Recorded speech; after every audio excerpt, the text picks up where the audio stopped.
اللہ سبحانہ و تعالیٰ یہاں پہ 3 مختلف چیزوں کا ذکر کرتے ہیں۔ اللہ تعالیٰ آپ کو 3 وارننگز دے رہا ہے اس دنیا میں، اور ان میں سے سب سے بری ہے مایوسی، اور اس پر شیطان ابھارتا ہے بہت زیادہ۔ ایک آدمی جو ہے مایوس ہو کے ہمت ہار جائے، اللہ تعالیٰ آپ کو 3 وارننگز دیتے ہیں یہاں پر۔ پہلی کہ مایوس نہ ہو، دوسری کہ اللہ کے سوا آپ کی کوئی مدد نہیں کر سکتا، اور تیسری کہ تاخیر بالکل مت کریں۔ اور پھر اللہ تعالیٰ جو ہے آگے جا کر قیامت کے دن کے بارے میں ذکر کرتے ہیں، ان تقول نفس یا حسرۃ علی ما فرطت فی جنب اللہ وان کنت لمن الساخرین۔ ایک آدمی، یعنی اللہ تعالیٰ کو کہہ رہے ہیں کہ مایوس بالکل نہ ہو، اور وہ آدمی جس نے اللہ کی بات نہیں مانی اور وہ اپنی مایوسی میں پڑا رہا، اللہ تعالیٰ کی طرف نہیں آیا، وہ لوگ قیامت کے دن پتہ کیا کہیں گے؟ یا حسرۃ علی ما فرطت فی جنب اللہ، ہائے افسوس، میں نے ایسا کیوں کیا، میں نے کیوں کوتاہی کی۔ وان کنت لمن الساخرین، اور مجھے یاد ہے کہ میں ان لوگوں میں سے ہوتا تھا جو مذاق اڑایا کرتے تھے، مجھے اچھی طرح یاد ہے، میں کسی بھی بات کو اب نہیں جھٹلا رہا۔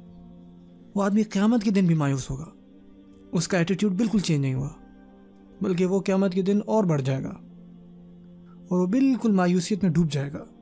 یعنی کہ وہ خیال کہ آپ کو پتہ ہو کہ میں کچھ غلط کر رہا ہوں، اور پھر بھی آپ اس کو بدلو نہ اور اپنے آپ کی اصلاح نہ کرو۔ جیسے کہ آپ کو کوئی راستے میں آدمی مل جائے تو آپ اس کو کہتے ہو کہ اٹھو یار کوئی کام کرو، اور وہ آگے سے کہ یار میری زندگی تو برباد ہوئی ہوئی ہے، مجھے کون دے گا نوکری، میں کہاں جاؤں گا، میں گناہوں میں بہت آگے نکل گیا ہوں۔ اور قیامت کے دن وہ آدمی اس وقت بھی مایوس ہوگا۔ ندامت جو ہے وہ ایک الگ چیز ہے۔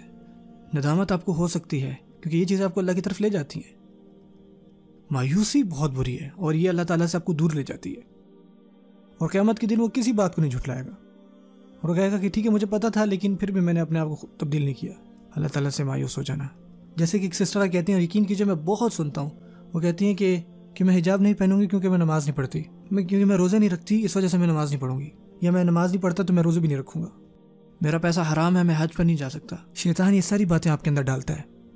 آپ کو یہ خیال نہیں آئے گا کہ چلو یار میرا روزہ قبول ہو رہا ہے تو چلو میں اپنی نماز کو بھی بہتر کروں، یا میرا حج قبول ہو جائے اس وجہ سے میں حرام کماتا ہی نہیں ہوں، چھوڑ دیتا ہوں یہ چیزیں۔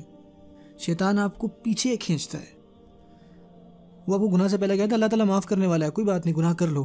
جب آپ سے گناہ ہو جاتا ہے تو وہ کہتا ہے یار تم یہ کر کیسے سکتے ہو، یار کتنے گرے ہوئے ہو تم، کوئی امید نہیں ہے تم سے۔ اور قیامت کے دن وہ آدمی یہی سوچ رہا ہوگا کہ کاش میں بدل جاتا، حسرت سے۔